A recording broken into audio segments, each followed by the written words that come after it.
China آپ کے ساتھ کھڑا نہیں ہو رہا تھا، اس نے دیا ہوا 40 بلین کا سی پیک کا تحفہ وہ آپ نے بند کر دیا تھا، انہیں 4 سال کی حکومت میں وہ بند تھا۔ قطر آپ کے ساتھ نہیں تھا، یو اے ای آپ کے ساتھ نہیں تھا، ایران آپ کے ساتھ نہیں تھا۔ یہ میرے خیال میں چاہے کسی کو یہ بات اچھی لگے یا کسی کو یہ بات بری لگے، لیکن میرے خیال میں یہ حقیقت ہے کہ آج وزیر اعظم شہباز شریف کی قیادت میں ایران اور سعودیہ دونوں ہمارے دوست بن چکے ہیں۔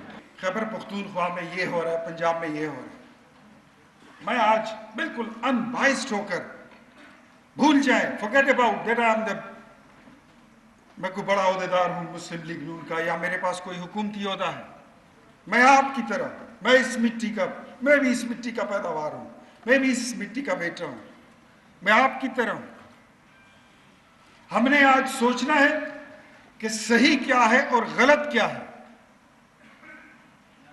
باوجود اس کے کہ مجھے یہ معلوم ہوتا ہے کہ یہ بات جھوٹ ہے اور میں ببانگ دہل کرتا ہوں، میں اس کی وکالت کرتا ہوں یہاں آپ کے سامنے کھڑے ہو کر، اور میں بول دوں کہ 1 ارب کے درخت اگے ہوئے ہیں، میں بول دوں کہ بی آر ٹی میں کرپشن نہیں ہوئی، میں کہہ دوں کہ میں نے 50 لاکھ گھر بنتے ہوئے دیکھ لیے ہیں، میں نے 1 کروڑ نوکریاں لوگوں میں بٹتے ہوئے دیکھ لی ہے، میں نے مدینے کی ریاست دیکھ لی کہ بن گئی۔ میں یہ وکالت اگر شروع کر دوں تو میں بڑے بلند آواز میں تو میں کہہ سکتا ہوں، لیکن میرا ضمیر بھی ایک چیز ہوتی ہے، وہ اندر پڑی ہوئی، وہ مجھے آواز دے رہی ہے کہ اختیار ولی صاحب جھوٹ مت بولو، جو زمینی حقائق ہیں وہ کچھ اور ہیں۔ نہ مدینے کی ریاست بنی، نہ 1 کروڑ نوکریاں آئی، نہ 50 لاکھ گھر بنے، نہ انقلاب آیا، نہ نیا پاکستان بنا، نہ نیا پختونخوا بنا۔ تو میرے بھائی ایسی وکالت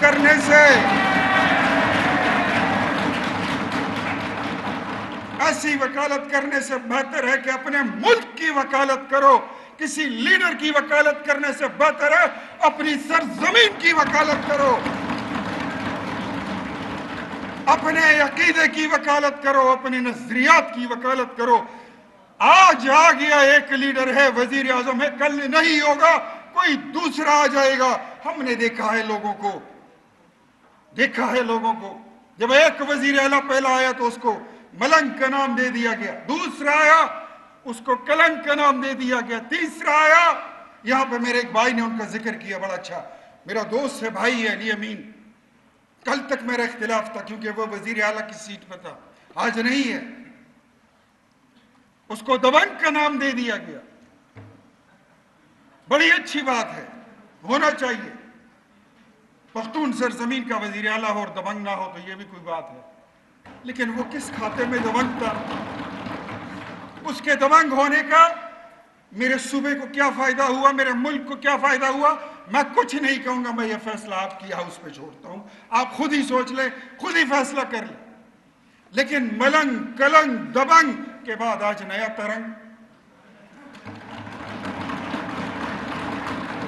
مجھے اس پہ کوئی اعتراض نہیں ہے۔ کوئی مڈل کلاسیا جب ترقی کرتا ہے، میں حلفاً کہتا ہوں، اپنے اللہ کو حاضر و ناظر جان کر کہتا ہوں، مجھے اپنی تصویر اس میں نظر آتی ہے۔